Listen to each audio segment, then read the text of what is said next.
Welcome, focused learners, to this explainer. Today, we're unpacking a really fascinating narrative called Crysticode 193.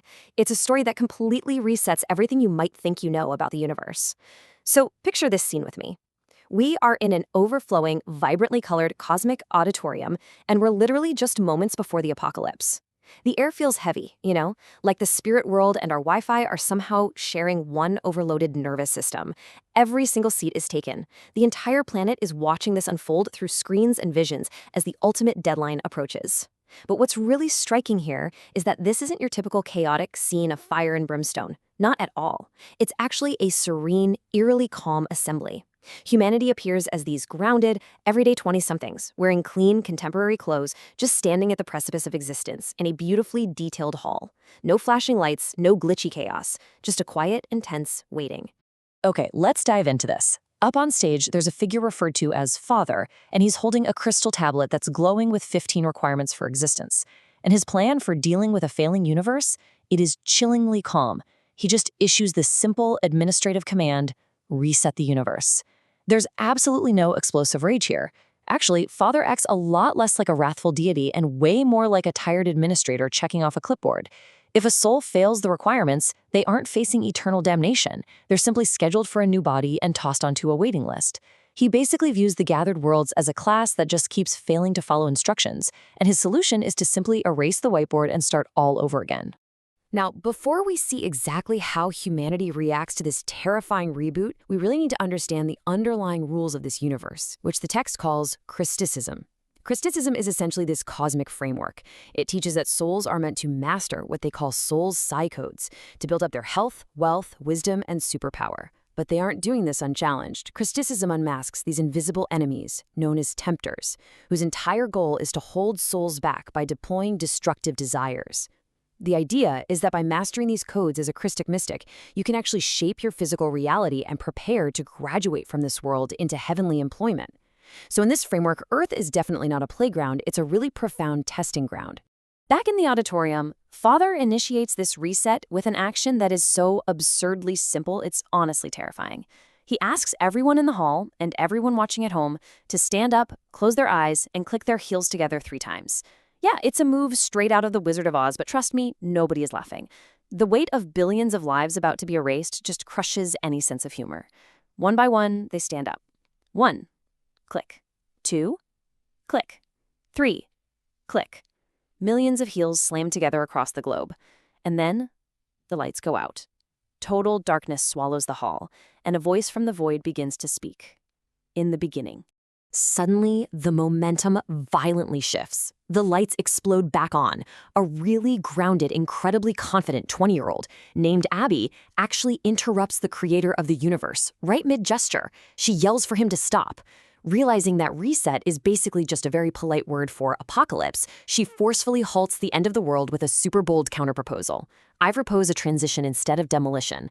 Now, Father is understandably exasperated. I mean, he was right in the middle of these complex universe modifications, but Abby totally holds her ground. She tells him that mankind has been conned, pointing out that humanity deserves a chance to actually fix its mistakes before facing total devastation. And this brilliantly illustrates the core conflict of the text. Father is arguing for demolition. His logic is, when you want to build a new house, the old one has to be destroyed so you have a clean slate. Abby, however, is championing transition. She points out that there is actually still mostly good in the world. Why bulldoze the entire house when you can just remodel the parts that are broken? She's proposing a collaborative makeover of mankind's flaws. And you know what? Her fierce practicality actually convinces Father. He agrees that a transition is way less trouble than complete devastation. And the billions of people who were literally just scheduled to disappear collectively exhale. So, with the apocalypse officially paused, Abby tells the world to sit down so they can figure out exactly what needs fixing. She suggests they make a list of what's naughty and nice. But of course, humanity's ego immediately reboots. Once that sheer existential terror fades away, the crowd pushes back defensively. They fall right into this subjective trap, sarcastically claiming there is no right or wrong, only Santa Claus knows what naughty or nice behavior is. It's a totally cynical dismissal of absolute morality. But Abby hears this trap and walks right into it.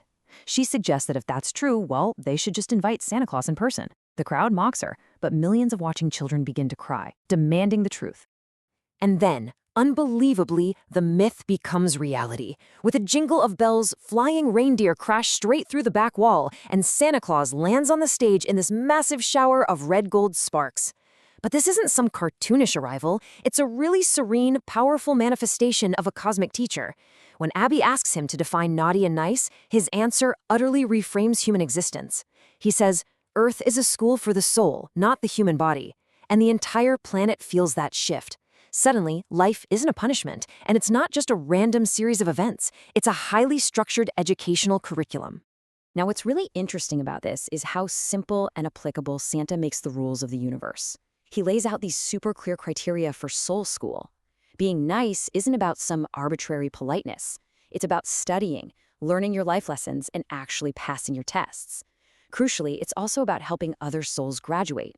On the flip side, being naughty means refusing to study, failing your tests, and worst of all, actively discouraging or opposing other students from succeeding.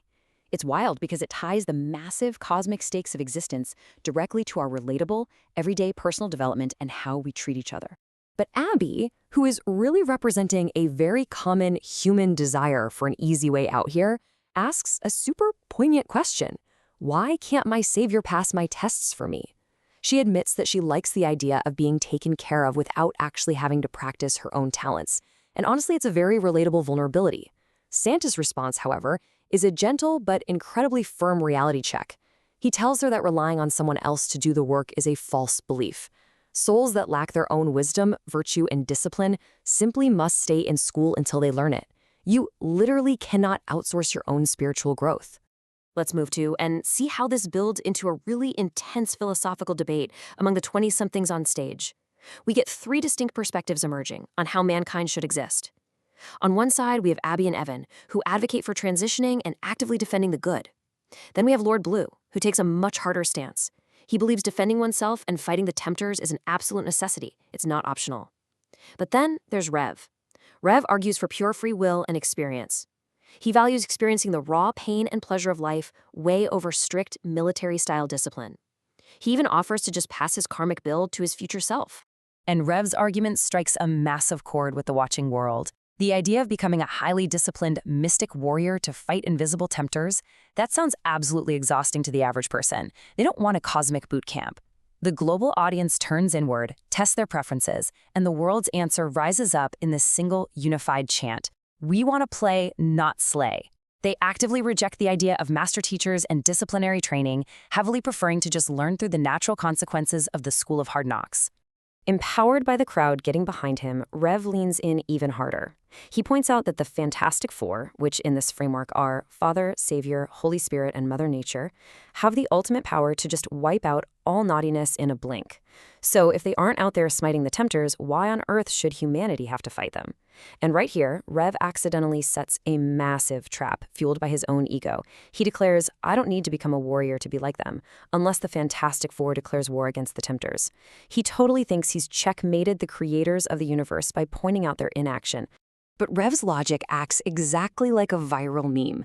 The crowd, just totally caught up in the energy of the moment, starts chanting his argument before they even realize the implications. They start yelling, Fantastic Four must do more. We want war. Think about that. The world, which literally just moments ago chanted about wanting to play and avoiding conflict at all costs, is now unwittingly begging for the exact cosmic conflict they were trying to avoid. They've trapped themselves. And the Cosmic Council, rather than looking defeated, they smile. The trap has sprung. The Fantastic Four rise to their feet. Father's voice thunders across the multiverse, fully accepting the crowd's challenge and marking the ultimate point of no return. We hereby declare war against the tempters and all who align with them. He draws a massive line in the sand right then and there.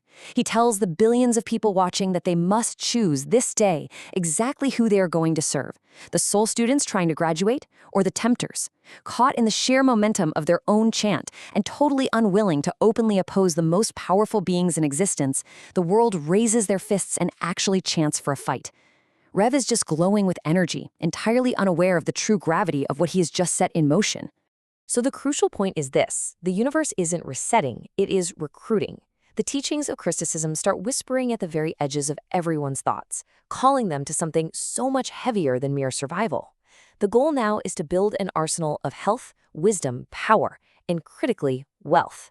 But as the source clarifies, this absolutely isn't wealth in terms of hoarding money. It is wealth in light and in courage, because it takes incredible spiritual strength to actually fight darkness without just becoming another version of it. And that brings us to the ultimate question posed by 193 Reset the Universe. The rules of Soul School have radically changed. Yes, the transition was granted, but the cost of that was a massive escalation. The syllabus now literally includes open war against the invisible forces that drain human potential. The cozy illusion of a passive, easy existence has been completely shattered by humanity's own free will. So the source leaves us with this really provocative thought. In the cosmic classroom of your own life, are you ready to study, build your light, and become a mystic warrior? Or will you simply surrender to the tempters? The choice, as always, is yours to make. Thanks for joining me for this explainer, and keep learning.